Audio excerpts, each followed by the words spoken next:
Chapter 11.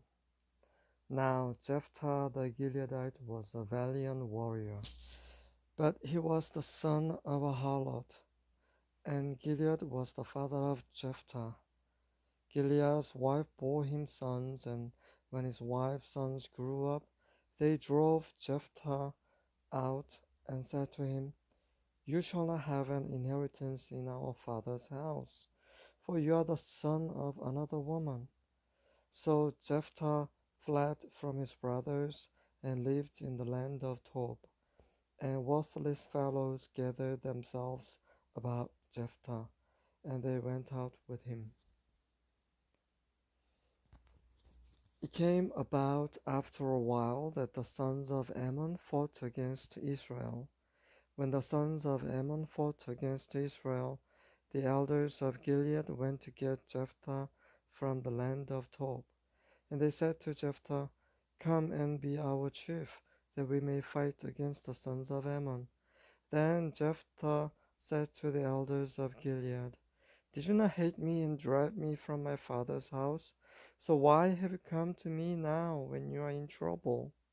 The elders of Gilead said to Jephthah, "For this reason we have now returned to you, that you may go with us and fight with the sons of Ammon, and become head over all the inhabitants of Gilead."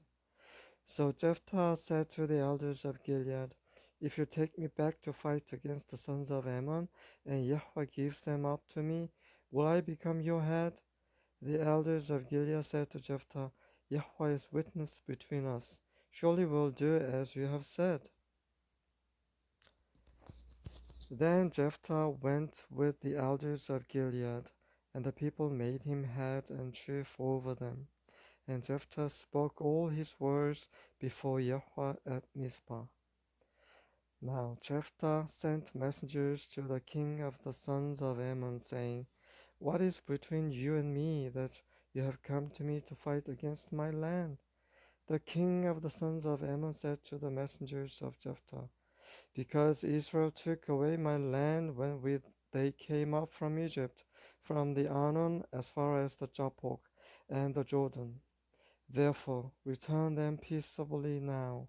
But Jephthah sent messengers again to the king of the sons of Ammon, and they said to him, "Thus says Jephthah, Israel did not take away the land of Moab, nor the land of the sons of Ammon.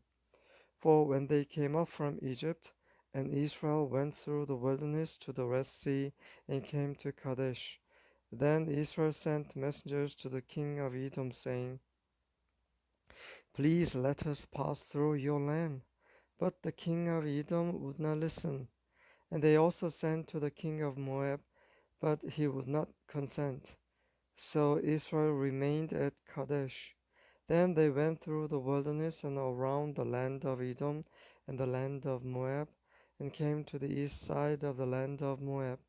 And they camped beyond the Arnon, but they did not enter the territory of Moab, for the Arnon was the border of Moab. And Israel sent messengers to Sihon, king of the Amorites, the king of Heshbon. And Israel said to him, "Please let us pass through your land to our place." But Sihon did not trust Israel to pass through his territory. So Sihon gathered all his people and camped in Jahaz and fought with Israel. Yahweh, the God of Israel, gave Sihon and all his people into the hand of Israel, and they defeated them. So Israel possessed all the land of the Amorites, the inhabitants of that country. So they possessed all the territory of the Amorites, from the Arnon as far as the Jabbok, and from the wilderness as far as the Jordan. Since now Yahweh, the God of Israel, drove out the Amorites from before his people Israel, are you then to possess it? Do you not possess what Chemosh your God gives you to possess? So whatever Yahweh our God has driven out before us, we will possess it. Now are you any better than Balak the son of Zippor, king of Moab? Did he ever strive with Israel, or did he ever fight against them? While Israel lived in Heshbon and its villages, and in Aor and its villages, and in all the cities that are on the banks of the Arnon, 300 years. Why did you not recover them within that time? I therefore have not sinned against you, but you are doing me wrong by making war against me. May Yahweh the judge judge today between the sons of Israel and the sons of Ammon. But the king of the sons of Ammon disregarded the message which Jephthah sent him. Now the spirit of Yahweh came upon Jephthah, so that he passed through Gilead and Manasseh.